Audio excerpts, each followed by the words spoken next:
find that believable, that people who were judges, who were around the courthouse all the time, didn't know something was wrong.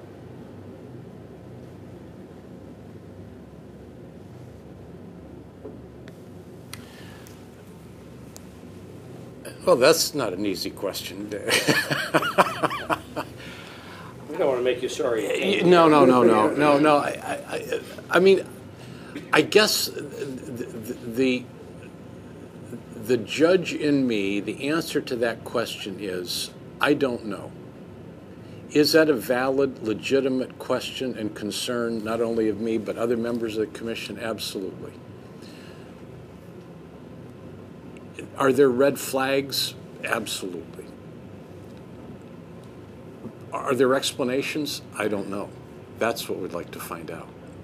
And I think it'd be premature for any member of the commission to reach any conclusion about that. And I'm not dodging that bullet. We're going to have to come to that at some point to answer that question, because that goes to the question of the integrity of the judicial discipline process. But right now, I don't have an answer to that question.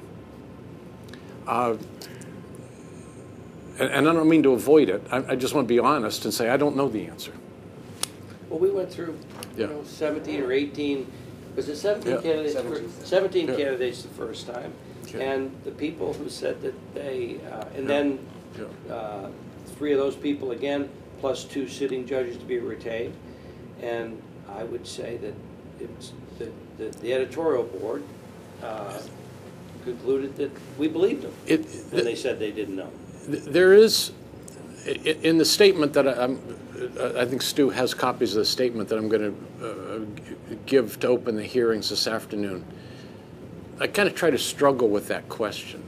Is it possible that there is a culture of corruption that gets to the point where you don't even understand it's corrupt? That's the bigger question. Yeah, and if so, what is the situation in which people, when faced with the right choice or the easy choice, make the easy choice?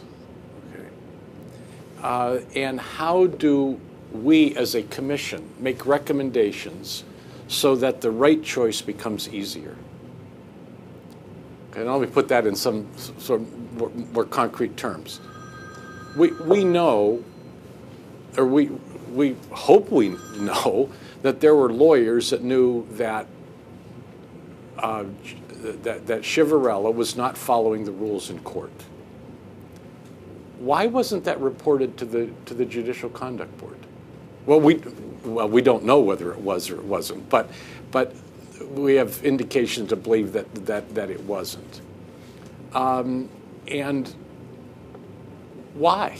Why wasn't there a public outcry? Why wasn't the entire Bar Association raising this question? Now, there may be some very good explanation, and I don't mean to prejudge the answer, but if it was a hard thing to do, are there things that could be done to make it easier? Okay, but it's not just the lawyers. I mean, your reporting indicated that school officials knew that what was going on, and so people around the courthouse. So how is it that culture sort of gets maintained and sustained, and nobody says, wait a minute, something isn't right here?